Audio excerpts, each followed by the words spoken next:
Well, if you've been wondering how the Yorkshire pudding got on in the air fryer the other night, then take a look at this.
So apparently it can be done, just not by me at the moment, I'm afraid. It came up more like a frisbee, a flying saucer, than a nice aerated Yorkshire pudding. So yeah, apparently it can be done. Other people say it can be done. I sent a photo to my sister-in-law and she says that she's confident it can be done as well, given tweaks of temperature and timings, but I said I'm passing the baton over to her, and when she's perfected it, let me know and I'll have another try then. But yeah,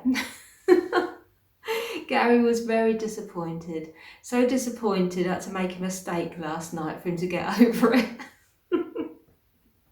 But anyway, let's move on from one disaster to another. Well, not a disaster. I have been sewing.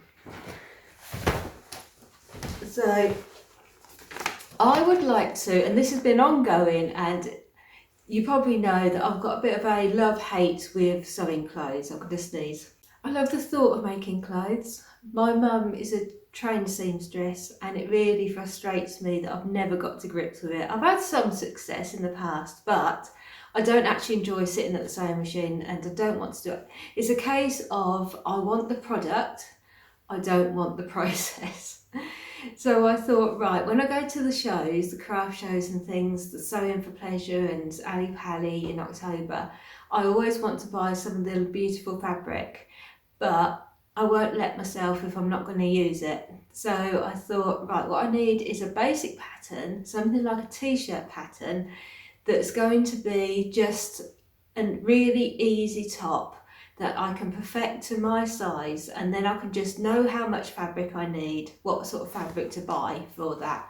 And then when I'm out and about, if I see something, I can buy it and I know what I'm going to make with it.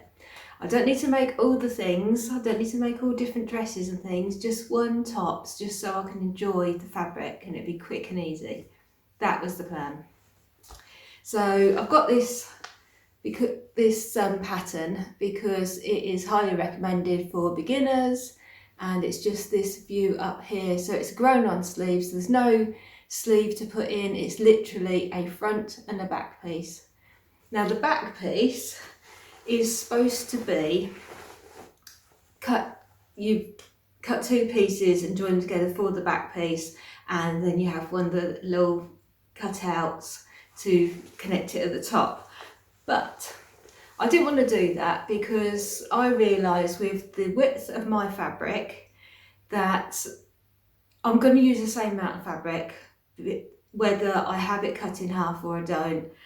I don't need it to pull it over my head. It's got a wide neckline, so you don't need that. So you can just put it over. So I thought, take out that step and just have it so it's a pull over. So then you haven't got a back seam. So this is my fabric. It's just a poly cotton. So it's just for, I had it in stash. It was just for practice runs. So I've made this up. I shall put it on and I shall show you what the problem is. Okay, so this is the top. As you see, it's got little cap seams. I've taken it in at the sides already because it was too wide and boxy. So I think I've messed up the sleeves a little bit.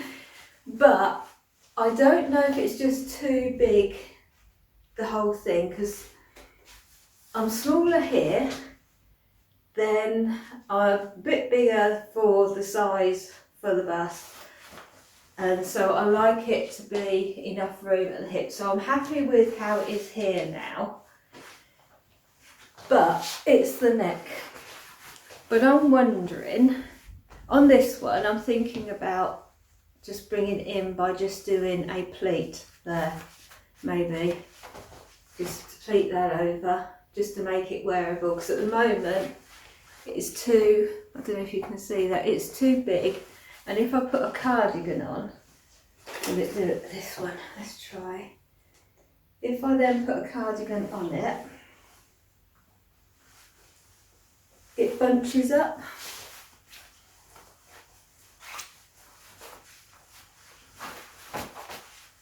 So there, if I put a cardigan on now, then it just goes all bunchy.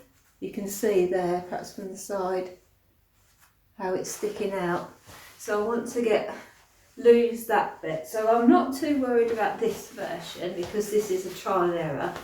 But what I don't know is if I do the next size down, is that still going to be too big? Or should I go 2 sizes down on this part for the neck, but then do the next size under the arm? I'm thinking perhaps that, because I think I need to go down 1 size for this. Would that work out? People who've got more experience? I need to ask my mum, as I say, she knows these things. I need to take it over and let my mum have a look. But yeah, it's just such a basic pattern. And so you've just got that front and then the back. There's no facings, so you just, says just to do a, what do you call it, where you got an edge in. One of those bits, and then just turn up the sleeves. I am thinking of, for this one, just turning that in, because I don't know if I can be bothered with bias binding. I don't know if I can be bothered with the bias binding when I know I'm not really going to be that happy with it anyway. But I do like the fabric. I do really like the fabric. I made it longer than it was supposed to be on the pattern, because I knew that I wanted it that length, because I do want to wear it with jeans, so I just wanted that easy length, so when you're moving around it stays at a nice length. So yeah, that's where I am right now. So not happy with it, but I think the best thing to do is take it over to my mum and let her have a look, because she'll know what to do. Mums always know what to do.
as you just seen, Brian's mitts have been finished knitting, so they've just been blocked now, so I'm just waiting for them to dry, and then I've still got some ends to sew in and finishing touches on those, but they are all finished. So I'm really happy about that, so I can go more onto, I've just got my cardigan now that's on the needles, so I should be carrying on with that one. I was watching a really interesting video today that I thought I'd talk about. It's by Sequin Girly Creates, and it's called Confidence with Colour, How to Use It, Wear It and Play with It. And I'm sure her name's Sam, it might not be, but the creator of the video, she is a sewer. She's got a background in art, and so she's talked about a lot of people, she wears a lot of colour, so a lot of her viewers have asked her about how to mix colours, how to put colours together and things. And it's like a half-hour video where she goes through it all, the colour wheel. I've heard about the colour wheel and seen things on that before, but she does it in a really good way that really illustrates how to put colours together, what difference if you have a colour and you put it with something else, how that changes the original colour. And I found it really interesting. It's something that's going to be, even though I'm not a sewer, as we've seen, is if you're doing colour work, it's about putting the colours together for colour work, what's going to look best. Also, I've got a couple of dresses that I'm struggling what colour cardigans to make to go with the dresses. And so I'm going to use the advice on that. I've saved it so I can watch it again to see what colour I can have with the dresses, because the dresses, one's a bright red dress, and now I'm thinking perhaps I could have a red cardigan with a red dress, because I'm like monotone but different shades of the same colour. Or how to, my initial reaction was to have a black cardigan, but I didn't want a black cardigan with it and being stark, so then I was thinking about navy blue.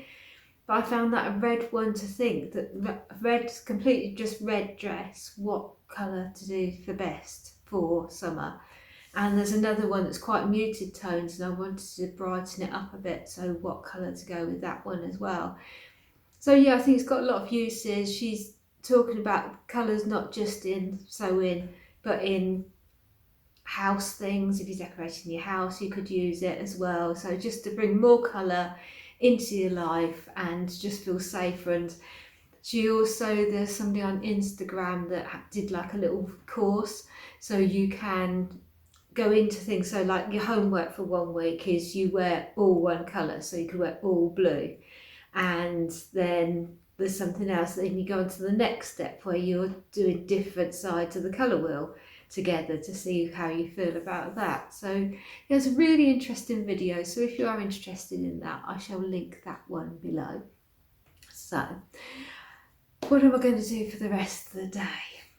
Well, what I want to go back to is my cross stitch, because I really haven't got very far with this. That's one of the reasons why I didn't make a video yesterday. Was I was out all morning, I was meeting a friend, and then I had a few things to do in the afternoon, like car insurance, interesting things like that. But my car insurance had gone up from £200 to £300 in a year, so I was quite keen to get that back down a bit, and I did. I found a far better deal than that, so yeah, that was one of the things I was doing yesterday. But I wanted to spend some time, obviously, recording the video and then editing everything. It does take some time, so my crafting time has been cut. So I thought I'm just going to do some crafting yesterday, and I did. So I got some of this done, but I want to do some more as well.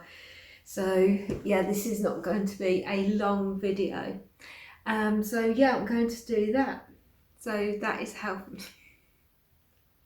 Did I actually talk about it? This is my tarot for stitches, and this is the Emperor. So yeah, I've still got a bit to do at the bottom where it says the Emperor and some grass there. So that's what I'm going to carry on with before I go on to something else. So I decided to take some me time and do some of my crafting. So there'll be no video tomorrow because I'm working tomorrow.